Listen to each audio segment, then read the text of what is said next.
So it's the start of a new month, which means once again I'm gonna crash going around a corner. It also means that it's time to check out the most downloaded car of the previous month. But one problem that we've been having across these videos over the past few months is that actually the most downloaded cars are usually supercars and they're usually not modifiable. So I've tried to extend this definition to now checking out the most downloaded car of the month and the most downloaded car with tuning parts of the month. So that's how we're going to be trying to do this as we go forward. So that means that the most downloaded car of the previous month, for the month of October 2020, is the Lamborghini Urus. And once again, with a lot of these things, sometimes they are scratch made, but I think this one is from a game once again. But it is nicely detailed, so whilst we can't appreciate perhaps the mod makers' work on this, because it seems to just be a conversion, we can at least appreciate a decently modelled car. So we'll have a quick look at this before we move on to the tunable car. So let's just go to vehicles, and let's just open up all of our doors here. We have all of our full doors, we have our hood, we have the trunk. Let's have a look around. So here we have the engine bay. Actually got a lot of detail going on here. Very nicely modelled. Got all of this stuff. There's the engine with the engine cover. Also, I want to know your guys' opinion on this. I kind of think engine covers are lame. They tidy up the engine bay. I know, they make it look cleaner. But I'd rather just see the engine. But I think the reason why they do it is because most engines these days are like mostly made out of plastic stuff. And they aren't really pleasant to look at. Which is a shame. Because the older engines do look cool. Whereas these just look a bit dull and boring. But it's nicely modelled. We've got all the stuff going on here. Then we have the front. The texture's a little blurry. Don't know what's up with that. But we've got a lot of detail in the lights. Look at that. I can zoom right in. Get some nice detail on the lights there. And then we go around to the side where I notice it also has... I don't know if this is like a separate texture. I don't know if this is tied to the... I don't think it is tied to the shadow. Because that's actually quite blurry.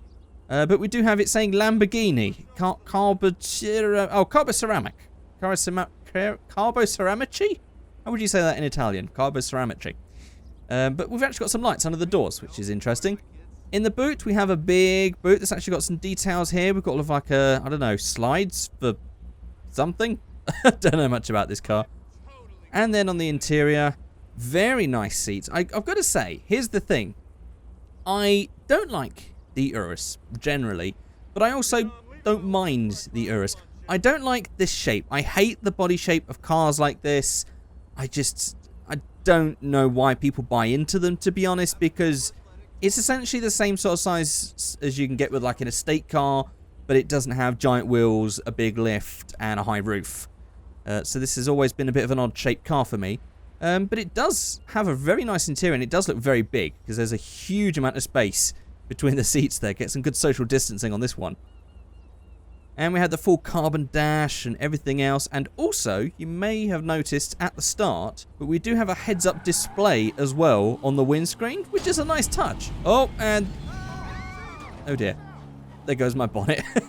That didn't last long at all. But yeah, that's a nice touch. You don't really see that on a lot of mods often. So, yeah, I'm cool with that. But this car does not have any tuning parts. But I will try and make something out of it, because I like a challenge. So, go to menus, customs, and as you can see, there is nothing. We can lower it down a little bit. We do have an extra, which is that front plate, so we can get rid of that.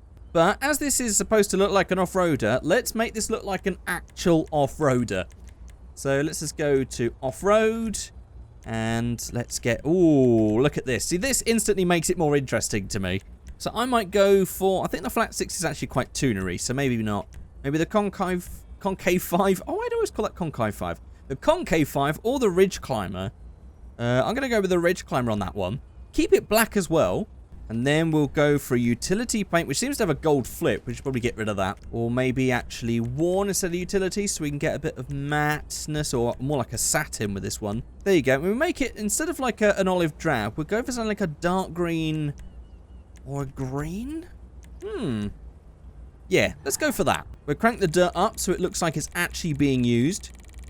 The dirt map on that is quite low textured, but never mind. And then we make the wheels wider. We'll have a little bit of poke on them, why not? And we use visual lowering for this one, because if we jack it up, it will make the car a little bit more unstable, so we'll just do it visually. And there you go. There's an off-road version of the Urus, which I think infinitely better than the original. It's so much more interesting. I'd much rather see Lamborghini make like a proper rugged off-roader than one of these sort of like glorified whatever they are. I mean, it's a weird car anyway. Yeah, this is far cooler for me. But we've got one more car, and it is the most downloaded car that has tuning parts. And I've used this definition loosely. Let's check it out. And it is this. A BMW E36 M3. I'm sure there's been people who've made mods on this car before. I don't think this is the first time an E36 M3 has been made for GTA 5. But this is the most downloaded tunable car of October 2020. And actually, one thing I want to point out with this video is I don't want to, like, dismiss mod makers, because I try not to sort of make my things too reviewy, and sometimes you can't help but point out errors or something like that. But these videos are purely just to document what people thought were worth downloading in this month.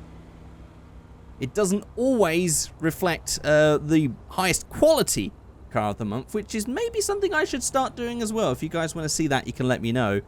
Maybe I'll do like the best mod of each month as well to go with the most downloaded. But anyway, this is the E36 M3, and it does have tuning parts in a sense. Actually, let's just go ahead and check the car out first. Okay, no openable trunk, no openable hood. The doors do open. That is it. You can't actually, if we go into the back here, there is nothing here. It's just solid, and then nothing, and then the interior. Same with the engine bay. There is absolutely nothing here. But we do have the interior. This is an old BMW interior. I don't think that wheel was the right one, though, right? That looks like a later model BMW steering wheel. That I could be wrong on that one, but it just doesn't look like the right generation. But to be honest, I don't really know much about BMWs.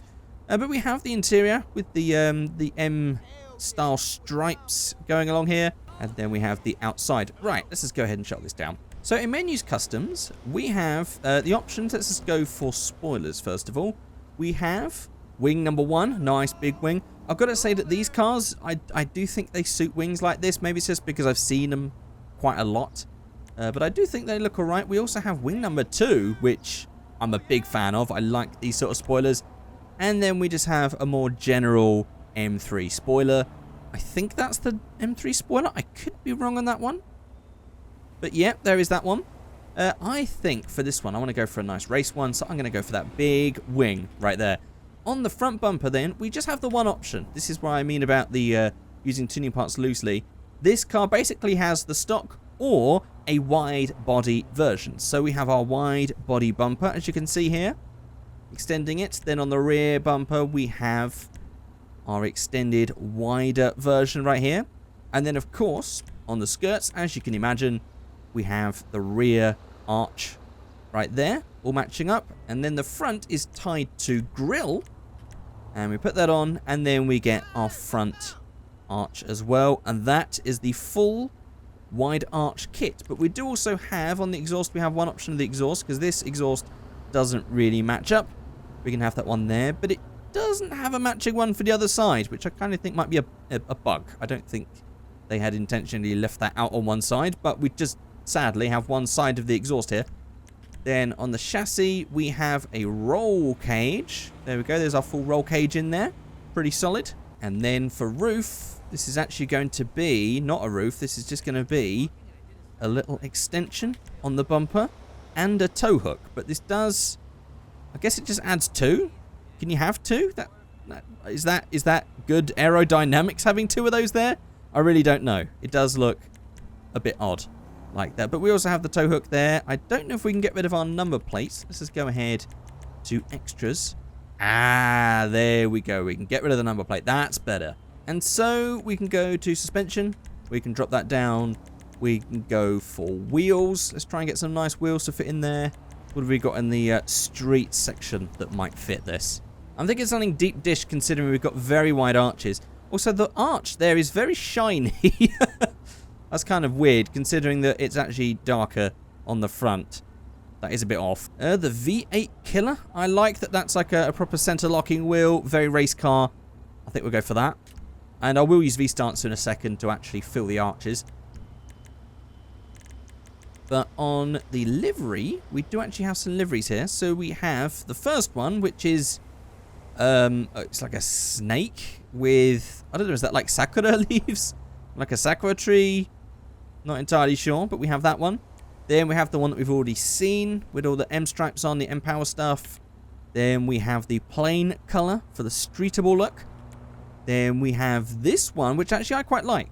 The BMW Motorsport one with the nice big stripes on the side. And then we have this one right here. Yokohama tyres. This is not law friendly. This is a full-on proper car with Nürburgring and everything else in grey, black and red. I kind of want to go for the whole race car look, but without the livery, because I think that looks cool, like almost like a street race car. So I'm going to go for that, and I'll find a nice metallic paint to go with it to really make this look like a proper nice quality build. And I'm feeling blue today, so I'm going to go for dark blue, because I think this looks quite nice with a nice dark colour. Even though a lot of these details are actually quite light, because we've got a lot of like this shiny chrome stuff going on. So I think technically a lighter colour would perhaps look more tied in, because you won't notice the sort of very bright chromey bits all around the car. Like, there we go. That sort of doesn't make it stand out as much, but I do like that dark blue, so let's just go for that. And these wheels definitely need to be made bigger. So let's just go for wheel size. And that might be a bit of a squish. We'll make it wider and we'll just slam it down so that it will all fit in. We'll get our track widths right so they actually fill the arches up. And I'll use visual lowering so that we don't get any glitchiness. Ooh. Okay, this is ending up looking more like a stanced car with race car inspired stuff more than an actual race car at this point. I tried to go for like the thicker wall tyres on these wheels and everything else. I'm kind of thinking that that doesn't really suit this car, so I'm actually going to change the wheels. And I'm going to go for some custom wheels that have got thinner tyres, because I think in this case, it does suit it better. And naturally, German cars just look amazing with multi-spoke wheels like this, so I'm going to go for that. And actually, I might be able to make the wheel a little smaller, maybe. I'm not entirely sure, actually, where to go with the wheel size on that. But make the wheels wider, and then we'll just try and get this all matched up with a little bit of camber, I think. Sadly, it's very hard to do it on the front without making it sort of lower on the rear and higher on the front. But there we go. There is our build. It doesn't look too bad. I do think that wide body starts out BMWs always a winner. You know, it's just a nice, clean, classic design that I think looks very nice. But there we have the most downloaded car, and the most downloaded car that has tuning parts with an asterisk to the side of it. To be honest, and I said I didn't want to put down mod makers because people put the effort, even if it's just to convert a car and it's not a model that they've made, they've at least put in some work into converting the car to make it all work with GTA, so I can't really put that down, especially as a guy who basically just takes mods that people have made and then make content on them. So it's very rich of me to comment on that. But truth be told, usually, other than a small group of modders who make real cars that put in great details and tuning parts and everything else, the best cars usually are the law-friendly ones. Those are the ones that have got love and care put into them. And so that is why I usually end up covering law-friendly cars on this channel, just because they are higher quality. So I'm going to continue that by checking out some more law-friendly cars coming up very soon. But that's going to be it for this video. I hope you've had a very nice October. Hope your November is also great. I know a lot of countries are going back into lockdown, including mine. So I hope you're all staying safe and staying well and staying sane, which is what I'm trying to do. You might notice the videos have been a bit on and off recently. Truth be told, I'm just kind of mentally exhausted from this year, and I'm spending it all just playing World of Warcraft, if I'm going to be brutally honest with you guys. It's a nice escape, I'll be honest. But I'm trying to get some more videos going, especially for November and December. Now the lockdown is on, so that you guys have got something to watch. So there we go. That is it. Thank you very much for watching. I'll put links for both of these cars in the description if you're interested. But that's it. I'll see you next time. Goodbye.